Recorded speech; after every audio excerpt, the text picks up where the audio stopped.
Good day to our grade 10 students. Welcome to another lesson in English 10. I am Mr. Ramil Nepomuceno, teacher in English at Malintaan National High School. For today's lesson, we will be talking about the use of textual aids on the understanding of a text. Textual aids include advanced organizers, titles, and non-linear illustrations.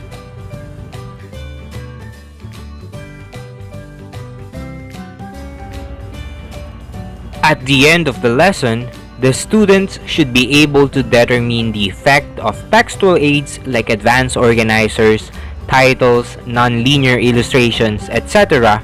on the understanding of a text.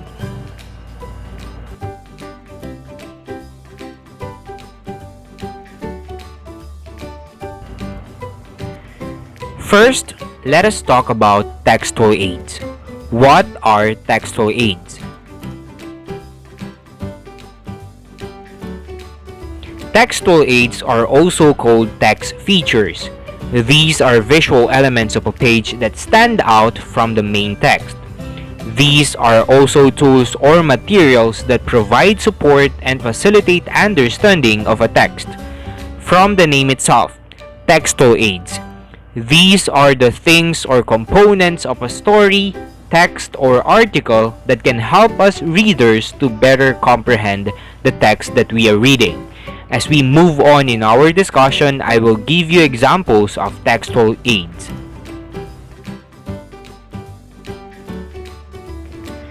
Moreover, text features provide information that may not be written in the text itself. Textual aids can be found in textbooks, magazine articles, newspapers, reports, web pages, and other forms of non-fiction texts.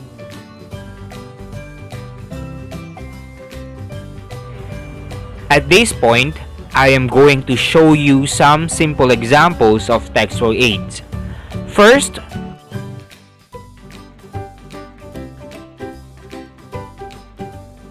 we have words being highlighted. It can be in bold prints, in italics, capital letters, so on and so forth. We also have charts, graphs, diagrams, maps, tables, etc. Charts, graphs, diagrams, maps, and tables are examples of non-linear illustration. All these things are simple examples of textual aids that could help us readers to better understand or to better comprehend what we are reading. Let us now have advanced organizer. First, let us define what an advanced organizer is. When we say advanced organizer, it is an instructional unit that is used before a direct instruction or before a new topic. It is also like cognitive roadmaps that allow students to see where they have been and where they are going. Meaning to say, an advanced organizer is a tool used to introduce a new lesson and illustrate the relationship between what you are about to learn and the information you have already learned. In other words, it will give you a preview of what is to come and gets you interested in seeing more. Next, advanced organizer is the intellectual scaffolding for subsequent learning.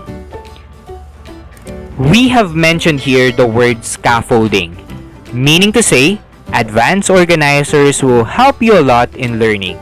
It will remind you, my dear students, of what you already know and help you organize the new information you are about to take in.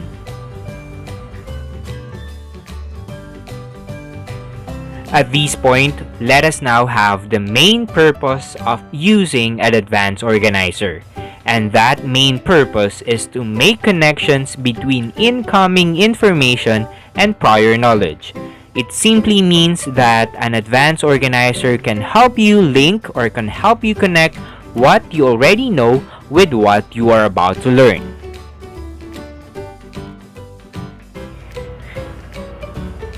Basically, there are 6 types of advanced organizer. but we will only focus on the last two types in our slides. We will just briefly define the first four types of advanced organizers, and without further ado, let us now start. The first type is Expository Advanced Organizer. It describes the new content. It may simply provide students with the meaning and purpose of what is to follow. This means that this type of advanced organizer may present you with information of what you will be learning, especially the information that may be difficult to understand.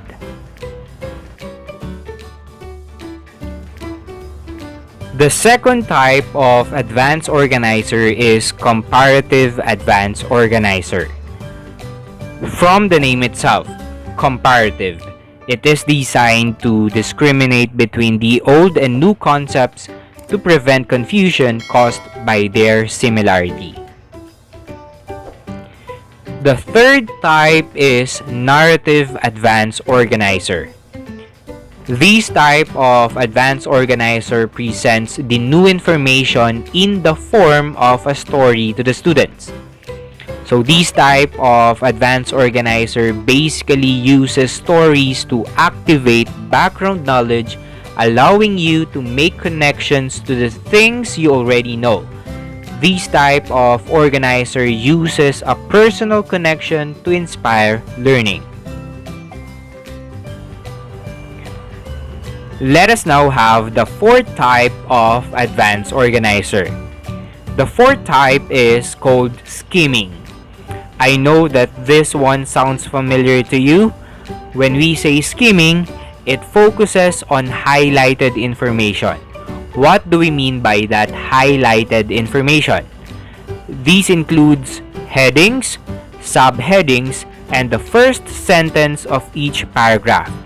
With the help of this advanced organizer, you will become familiar with the text before you read it more thoroughly.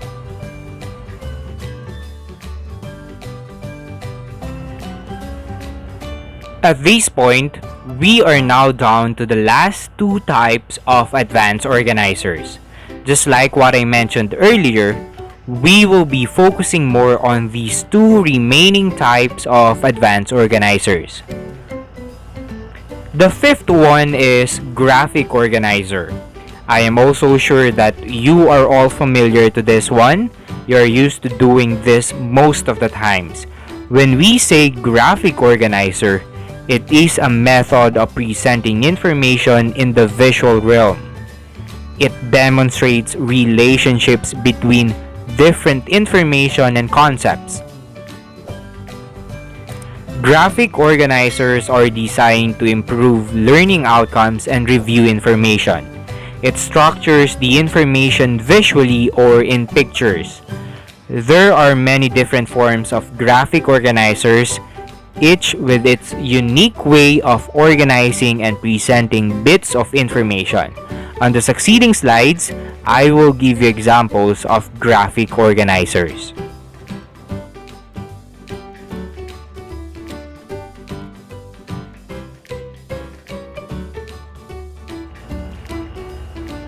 I have here the 5 most common examples of graphic organizers. For the first one, we have T-chart. T-chart helps organize ideas into 2 columns and examine 2 components of an object, concept, or event. This is a T-chart. As you can see, it is divided into 2 columns where you can list down the information regarding your topic. This type of graphic organizer can be used to examine the pros and cons of something, advantages and disadvantages, facts and opinions. Here, you will write the main ideas as headings of your 2 columns, and from there, comparisons and contrast can now be made. Another form of graphic organizer is concept map. Concept map shows relationships between the main idea and other information. This is how a concept map would look like. The concepts or ideas are represented in circles or boxes and are linked to one another using arrows or lines. Most concept maps represents a hierarchical structure in which the most general ideas are placed at the top and the sub-ideas are presented below.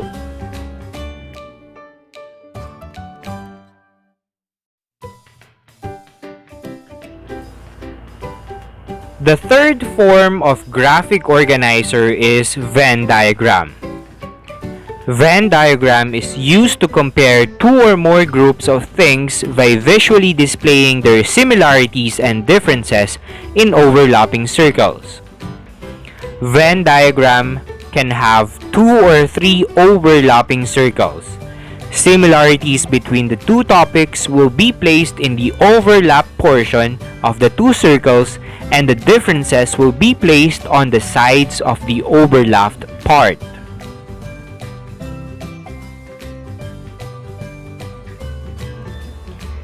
Next one is a sequence chart. Sequence chart is also called as flow diagram. This form of graphic organizer presents a series of steps or events in order. This one is mostly used in sequencing events in a story. So from the name itself, sequence chart, it presents a series of steps or events in order. The fifth form of graphic organizer is cause and effect diagram. Cause and effect diagram helps you illustrate the relationships on why something happens or visually explains the effect of something. So this is how a cause and effect diagram would look like. So from its name, cause and effect diagram, it shows cause and effect of something. These are some of the most commonly used examples of graphic organizer. Aside from these, there are other forms of graphic organizers that you can use to help you better understand the information that you are learning.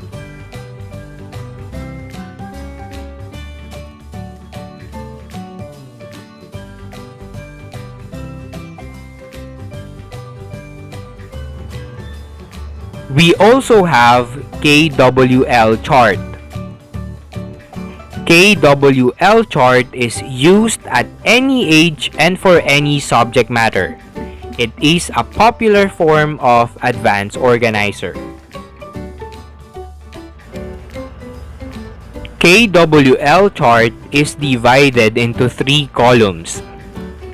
As you notice, we have the What I Know column, What I Want to Know column, and What I Learned column. In the first column, you will write the things that you already know about the topic or lesson. In the second column, you will list down the things that you want to learn about the topic. Lastly, you will write the things that you learned in the last column. Creating a KWL chart makes you think about your prior knowledge, and this can make you feel more comfortable with the new material or with the new lesson you are learning. As a result, your interest and focus in the lesson may increase.